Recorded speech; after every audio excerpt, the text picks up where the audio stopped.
Oh, we just got done. We just got done watching Waiton's crazy, like super crazy documentary about Furia and the Moist series from the World Championship. But it's time for my favorite part of the week. Obviously, Waiton, you did an incredible job on that documentary. Shout outs to Waiton, as well as all the pros and stuff that are hanging out in chat and vibing with us.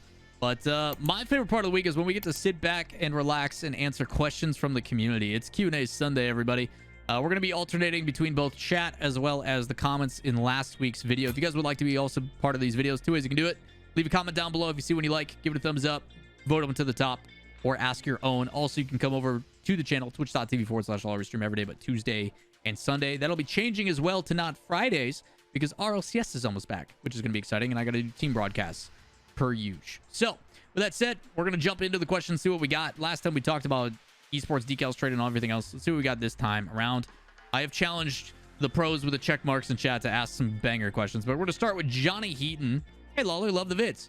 Was wondering if you think there will ever be a time when we see a rookie who is 23 plus 24 years old. With Rocket League blowing it up the way it is and getting more eyes on it, do you think there's a chance that we could see people pick up the game at like 18, 19 years old and then become a pro within 2 to 4 years within their early 20s? As a resident boomer in the scene, I started my career in Rocket League at 23, 24, back when the game was fundamentally simple.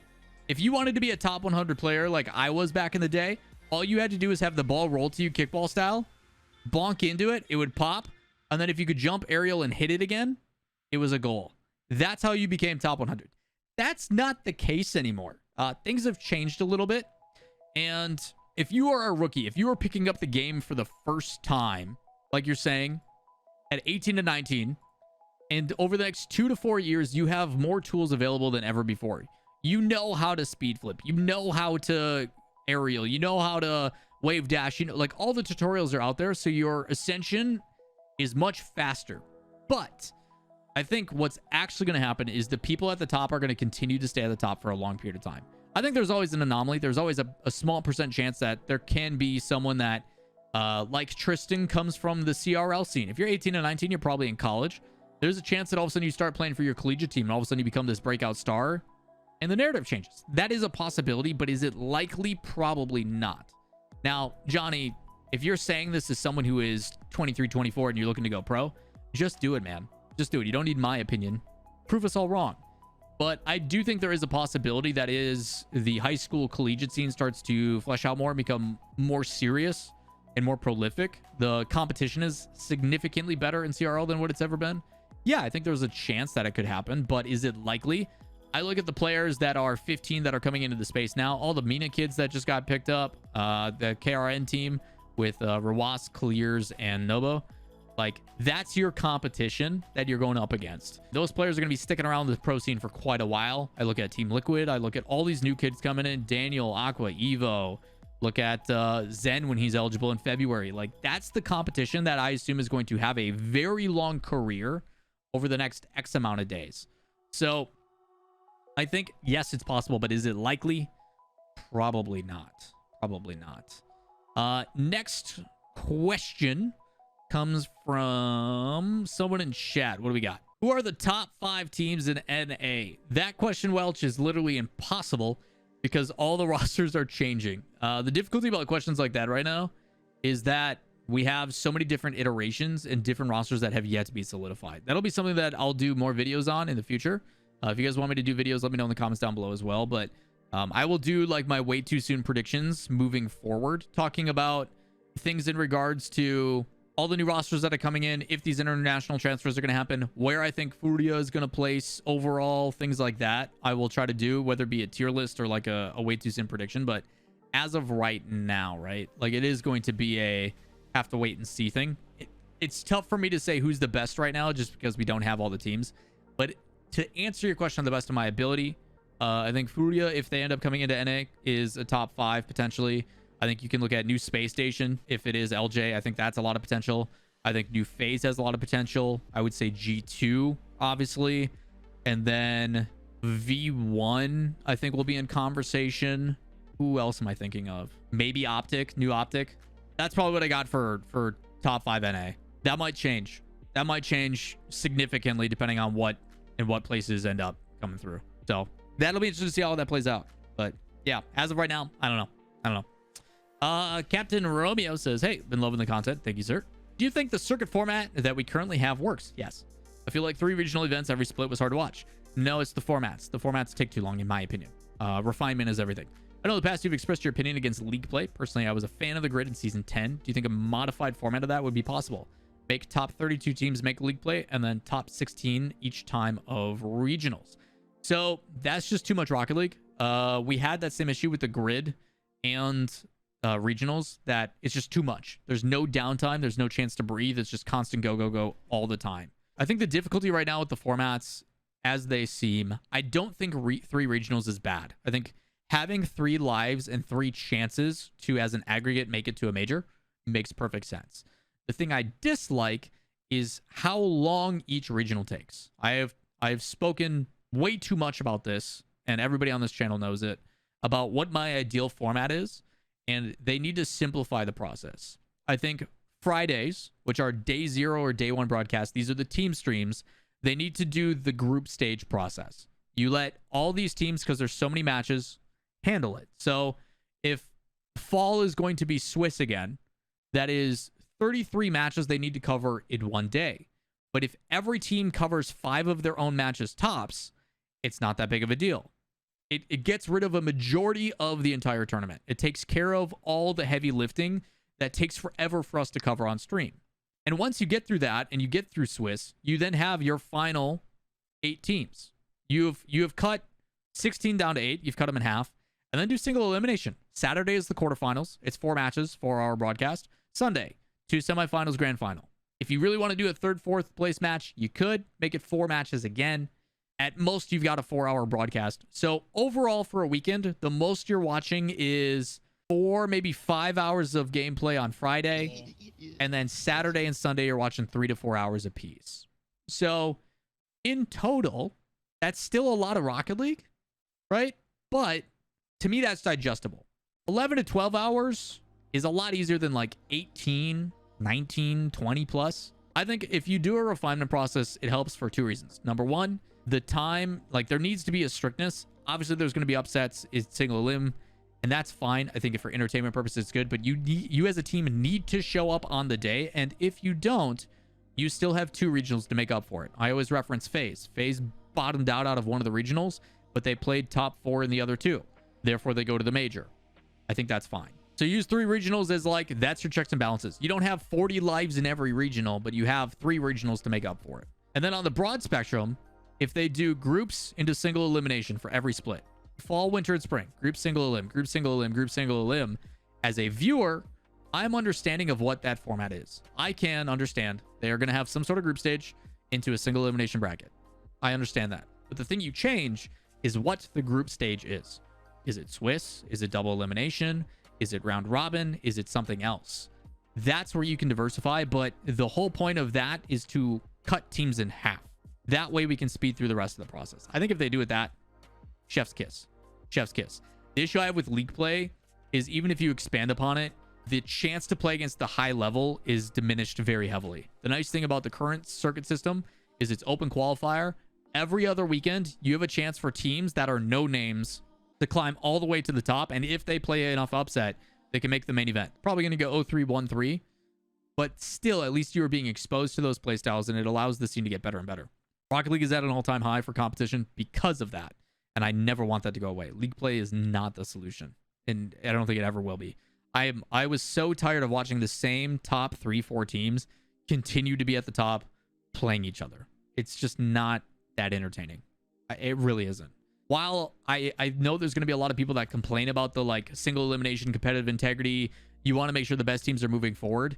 My opinion is the best team can show up any day, every day of the week, not just when they have enough chances to like get in form for that weekend. I understand Rocket League is a game that comes down to how you play on the day, but I don't think we can continue to keep using that as an excuse as to why teams need to be able to lose on 2 separate days or 3 separate days and then still progress through. Like if you're losing that many times, like Swiss I think is great because you get 3 chances to win or lose, right?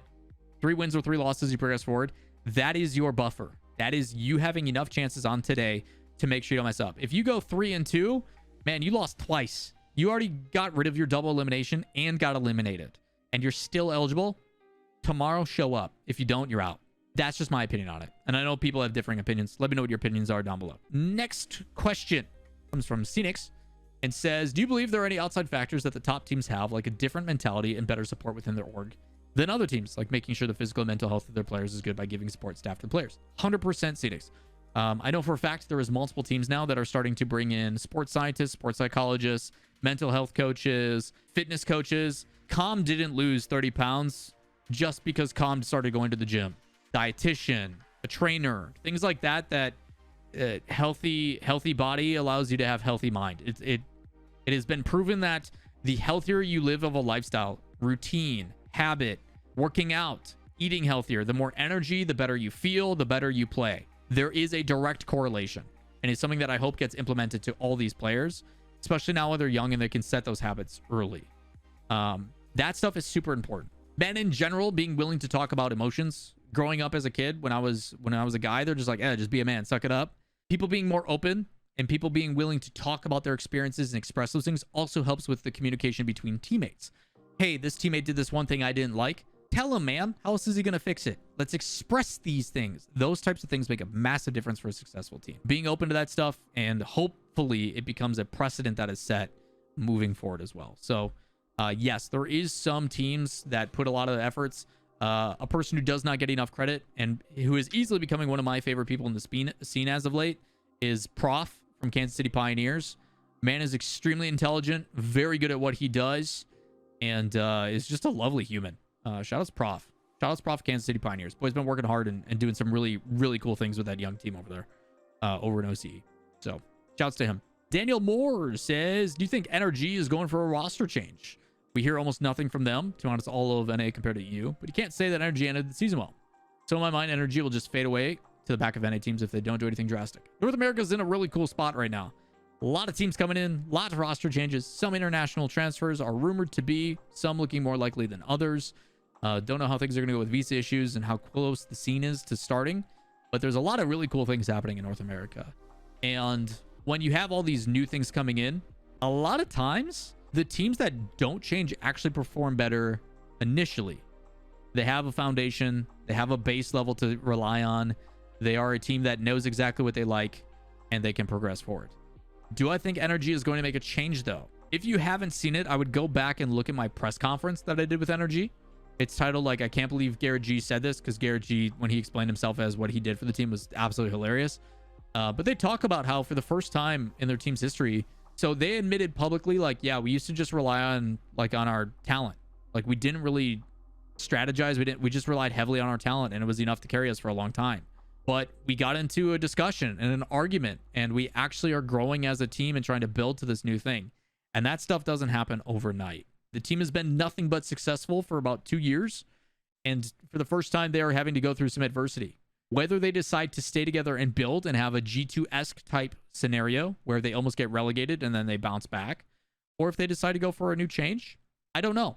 And I think NRG is one of those teams that hasn't been talking much about their situation. And if that's the case, maybe they're not making a change. And I don't know if necessarily that's a bad thing. So I think the only people who do know exactly what's going on in NRG is the people involved. And I don't know if they're willing to talk about it or not, but I highly recommend, if Sizz is streaming, Garrett, any of those guys, go ask them. If they don't want to answer, respect it, but they're the only ones that are going to be able to provide that level of insight. But I personally don't assume, like, I don't want to assume anything, but if I had to guess, I don't think NRG is making a change. With all the craziness going on, I think they're going to stick with what they know, try to build upon what they know and what they're trying to work towards, and hopefully can show some success, because there's going to be a lot of new faces in North America, and I, for one, am very excited to watch it all go down. So that'll be cool. From the Forest says, do you think player skill is more important than team chemistry? It seems like teams are trying to put the most talented pros on their team and do not worry about chemistry. I don't think one is more important than the other. I think both are extremely important. You are starting to see where individual mechanics are enough to outweigh certain things. But when the going gets tough, when you're under pressure, when you're under certain circumstances, when you don't have team chemistry, when you don't get along, stuff explodes and implodes very quickly. Team chemistry is not something you can teach. When I was more so involved in trying to build teams and try to look at that type of stuff, the thing that matters most, like when I managed a soccer team and like was doing stuff in my own personal life, the people that I always wanted to put together were people that had just enjoyed each other's company. It made everything else so much easier, Chrome was in chat a little bit ago, and maybe he can speak to this as well, and I'm curious on what his take is on it. Like, the best coaches, the best managers are going to take the skills that they have in front of them and find a way to make them work. A unique play style with the unique skill sets in front of them, and find a way to make sure that they feel natural and that they can be successful. But something you can't teach is how they get along, how they interact with each other, how they feel towards each other. And I think that goes a very long way. I personally value team chemistry more than anything, because when the highs and lows are there, it makes it that much more special. Mechanics, though, lately, how talented people are as individuals, how much we're seeing the growth of like the individual skill is definitely becoming an importance. And the nice thing is there's a lot of really good players out there to pick from. So I think when it comes down to it, if I'm a player and I'm trying out with the team, right? And I've got 2 players trying out. This player is mechanically cracked. He's hitting every single shot, but he's kind of a little and he's really annoying to work with, but he's just super good. And I've got this other guy who may not be as good, but the vibes are immaculate. Probably going with the guy with the vibes, because I know through thick and thin, that's the guy that's going to work harder for his team. He's going to put in more time and effort. He's not going to express as much frustration. He's going to want to build and be there for his teammates. And even though mechanically cracked guy who's being a jerk, that can immediately throw a game very quickly. There can be a moment where it's just like, not feeling it. I'm going to be negative. Communication stops. Things fall apart. Game's over. So that stuff, I think, carries a lot of weight. Last but not least comes from Mac Griffo. Says, do you think a reverse roster move will ever happen in RL? The best example I have is Kerrigan in CSGO on phase. Joins phase, leaves, but then comes back, and now they're doing really good. I still have high hope for the original Moist crew. Sathu, ironically enough, Sathu was a player for Space Station, got the yeet, came back and was a sub. So that doesn't really count, but player going back to their old team and having success. I don't think so, Mac. I think with Rocket League, because there is only 3 players, unless it's a completely different team and it's like a reunion of like player leaves, brand new team comes through, new set of 3 with original player, probably not. I just think with Rocket League, when it's only a 3-person roster, it doesn't really leave open a lot of opportunities for that kind of stuff. So if I had to say, probably not. I don't think so. But it'd be interesting to see if it does. I'm just trying to think throughout history if there's any like leave, come back, and have success. You saw the reunion tour with like a lot and all them, and that went rough. I think they went like 1-31 or something like that in the grid. So probably not there. Barry and K-Dop in season 3, were they on Precision Z together? Season 2, K-Dop was on Precision Z. Season 3, K-Dop and Fairy on Mock It. That's right. Yeah. So K-Dop and Fairy, not under the same org, but under the same team name. So K-Dop and Fairy were in season 3. They came back, and then with Vitality, they won a world championship.